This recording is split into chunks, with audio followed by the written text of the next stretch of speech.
বাংলাদেশের প্রধানমন্ত্রী শেখ হাসিনা গত সোমবার থেকে চীনে 4 দিনের সরকারি সফর শুরু করেছেন। 5 বছরের মধ্যে এশিয়ান জয়েন্ট চীনে এটি তার প্রথম সফর। বেইজিংয়ে তিনি চীনা নেতাদের সঙ্গে আলোচনা করবেন এবং বিলিয়ন ডলার মূল্যের দ্বিপাক্ষিক বাণিজ্য ও ঋণ চুক্তিতে স্বাক্ষর করবেন বলে আশা করা হচ্ছে। বিস্তারিত দেখুন রিপোর্টে। গণমাধ্যম জানিয়েছে, উভয় পক্ষই বড় আকারের বিনিয়োগ, শুল্কমুক্ত বিধান এবং স্থানীয় মুদ্রা বাণিজ্যের সুবিধার পাশাপাশি অন্যান্য বিষয় সম্পর্কিত 20টিরও বেশি সমঝোতা স্মারক স্বাক্ষর করতে পারে।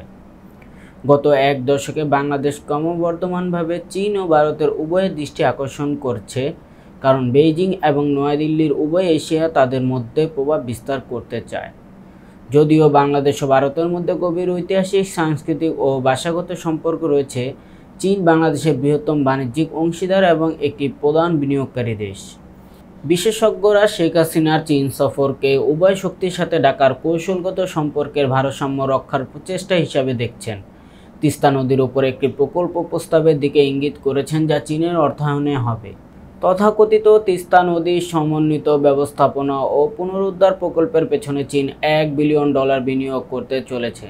কিন্তু তিস্তা নদীটি ভারত ও বাংলাদেশের মধ্যে প্রবাহিত এবং ড্রেজিং ও বাঁধ নির্মাণের পরিকল্পনার কারণে নয়াদিল্লির সঙ্গে বিরোধ সৃষ্টি হতে পারে।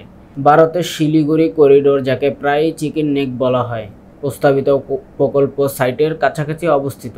এটি একটি ভূ-রাজনৈতিকভাবে সংবেদনশীল 20 থেকে 22 কিলোমিটারের সংকীর্ণ পথ, যা উত্তর পূর্ব ভারতের রাজ্যগুলোকে ভারতের বাকি অংশের সাথে সংযুক্ত করে।